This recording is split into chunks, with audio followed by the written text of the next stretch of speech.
ఆరోగ్య శాఖ మంత్రి దామోదర్ రాజనరసింహ గారు తెచ్చిన ఈ బిల్లును బీఆర్ఎస్ పార్టీ స్వాగతిస్తుంది, సంపూర్ణంగా సమర్థిస్తుంది.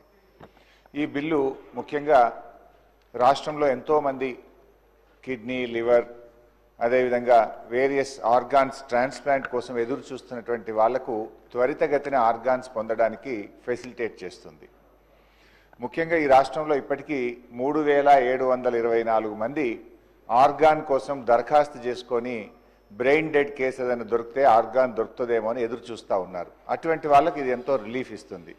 ముఖ్యంగా ఇంతకుముందు ఏంటంటే పిల్లలకైతే తల్లిదండ్రుల నుంచి ఇవ్వచ్చు, తల్లిదండ్రులు పిల్లలకి ఇవ్వచ్చు, లేదా బ్రదర్ అండ్ సిస్టర్స్ ఇచ్చేంత వరకే ఫెసిలిటీ ఉండేది డొనేషన్.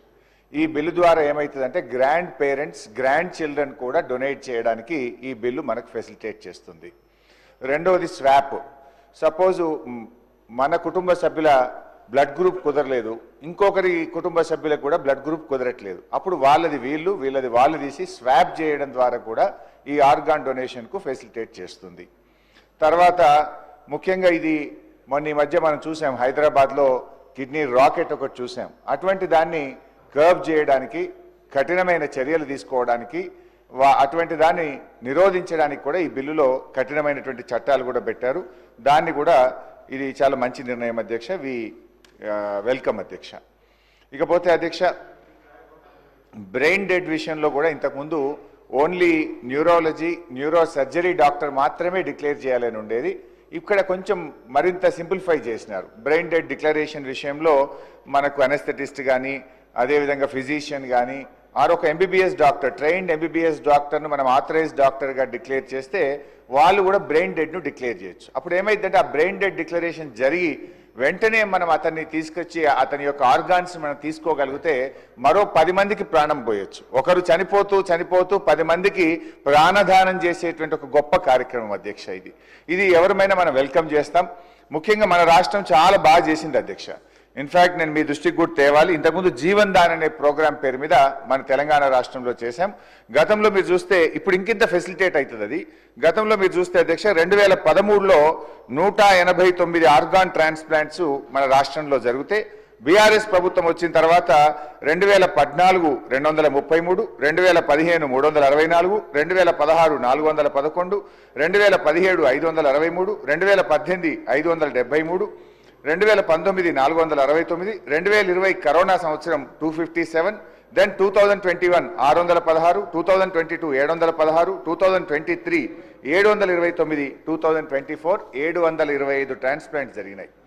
భారతదేశంలోనే అత్యధిక ట్రాన్స్ప్లాంట్ చేస్తున్న రాష్ట్రంగా తెలంగాణ రాష్ట్రం కేంద్ర ప్రభుత్వం నుంచి అనేక అవార్డులు కూడా గతంలో పొందింది. అంటే బీఆర్ఎస్ హయాంలో కూడా ఈ ప్రాణాలు కాపాడడానికి మేము చాలా కృషి చేశాం. వరుసగా 4-5 సంవత్సరాలు బెస్ట్ స్టేట్ ఇన్ డూయింగ్ ట్రాన్స్ప్లాంట్స్లో తెలంగాణకు అవార్డ్స్ కూడా రావడం జరిగింది అధ్యక్ష. అయితే అధ్యక్ష ఇక్కడ చాలా మందికి తెలియదు మన ప్రభుత్వ ఆసుపత్రులు ఎంత బాగా పనిచేస్తాయనో.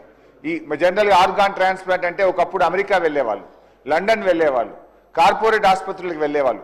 కానీ మన తెలంగాణలో ప్రభుత్వ ఆసుపత్రులు 609 ఆర్గాన్ ట్రాన్స్ప్లాంట్స్ ప్రభుత్వ ఆసుపత్రుల్లో చేశాము. లైక్ నిమ్స్, ఉస్మానియా, గాంధీ, మన ఆసుపత్రుల్లో 609 ట్రాన్స్ప్లాంట్ చేశాం. ఇక్కడ ఇంకా ఒక విషయం నేను చెప్పాల్సింది ఏంటంటే అధ్యక్ష, ఆర్గాన్ ట్రాన్స్ప్లాంట్ అంటే చాలా కాస్ట్లీగా మనం భావిస్తాం. ఇది కిడ్నీ కానీ, లివర్ కానీ, హార్ట్ కానీ, లంగ్ కానీ, ఇది చాలా కాస్ట్లీ, ఇది పెద్దోళ్ళు మాత్రమే చేసుకోగలుగుతారు, పేదోళ్ళు చేసుకోలేనటువంటిది అని అందరం భావిస్తూ ఉంటాం. కానీ గౌరవనీయులు కేసీఆర్ గారి నాయకత్వంలో అధ్యక్ష మేము ఈ ట్రాన్స్ప్లాంట్స్ అన్ని ₹1 లేకుండా ఆరోగ్యశ్రీ కింద 577 ట్రాన్స్ప్లాంట్స్ మా ప్రభుత్వంలో చేశాం. దాదాపు 20 లక్షల రూపాయల ఖర్చు అయ్యేటువంటి ఆర్గాన్ ట్రాన్స్ప్లాంట్ను నయా పైసా ఖర్చు లేకుండా ప్రభుత్వ ఆసుపత్రుల్లో ఉచితంగా చేసినటువంటి విషయాన్ని మీ ద్వారా వారి దృష్టికి తెస్తున్నాం. ఇన్ఫ్యాక్ట్ అధ్యక్ష కిడ్నీ ట్రాన్స్ప్లాంట్స్లో అయితే ట్రాన్స్ప్లాంట్ అయినాక వాడే మందులు కూడా చాలా కాస్ట్లీ ఉంటాయి. సంవత్సరం పాటు ఆ మందులు కూడా ఉచితంగా ట్రాన్స్ప్లాంట్ చేసుకున్నటువంటి వాళ్ళకు కూడా బీఆర్ఎస్ ప్రభుత్వ హయాంలో కూడా ఇవ్వడం జరిగింది. అయితే ఈ బిల్లులో నేను మంత్రి గారికి ఒక చిన్న సూచన ఇవ్వాలనుకుంటున్నా. ఆర్గాన్ ట్రాన్స్ప్లాంట్స్ బ్రెయిన్ డెడ్ అయినటువంటి వాళ్ళు డొనేట్ చేయాలి. జనరల్గా యాక్సిడెంట్స్లో కానీ, న్యూరాలజీ ప్రాబ్లంలో కానీ బ్రెయిన్ డెడ్ అవుతూ ఉంటారు. సో కొన్ని మిస్కన్సెప్షన్స్ ఉంటాయి బ్రెయిన్ డెడ్ అయినప్పుడు. చనిపోతున్న సందర్భంగా క్విక్గా ఆ పేరెంట్స్ కానీ అక్కడ కుటుంబ సభ్యులు డెసిషన్ తీసుకొని ఆర్గాన్స్ తీసుకోండి అంటే ఇంకో 10 మందికి ప్రాణం పోయొచ్చు.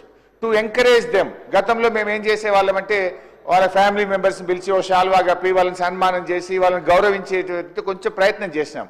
ఈ బిల్ వస్తుంది కదా, రూల్స్లో ఇంకొక 2-3 సజెషన్స్ కూడా నేను ఇవ్వాలనుకుంటున్నా. వీలైతే ఆర్గాన్ డొనేషన్ చేసిన ఆ డెడ్ బాడీకి ప్రభుత్వం అధికారికంగా వాళ్ళ యొక్క అంత్యక్రియలు జరిపేటట్టు, లేదా ఒక ఎంఆర్ఓ పోవడమో ఒక కలెక్టర్ పోవడమో లోకల్ ఎమ్మెల్యే గారు వెళ్ళి కొంచెం రెస్పెక్ట్ఫుల్గా చేస్తే ఇంకా మనం దీన్ని ఎంకరేజ్ చేసిన వాళ్ళం అవుతాం. ఎలాగో బ్రెయిన్ డెడ్ అయింది, ఆ మనిషిని కాపాడుకోలేం, కానీ తాను మరో 10 మందికి ప్రాణం దారబోయగలుగుతాడు కనుక ఆ కుటుంబ సభ్యులు ఒక మంచి నిర్ణయం తీసుకోవాలంటే వాళ్ళని ఎంకరేజ్ చేసే విధంగా ఉండాలి.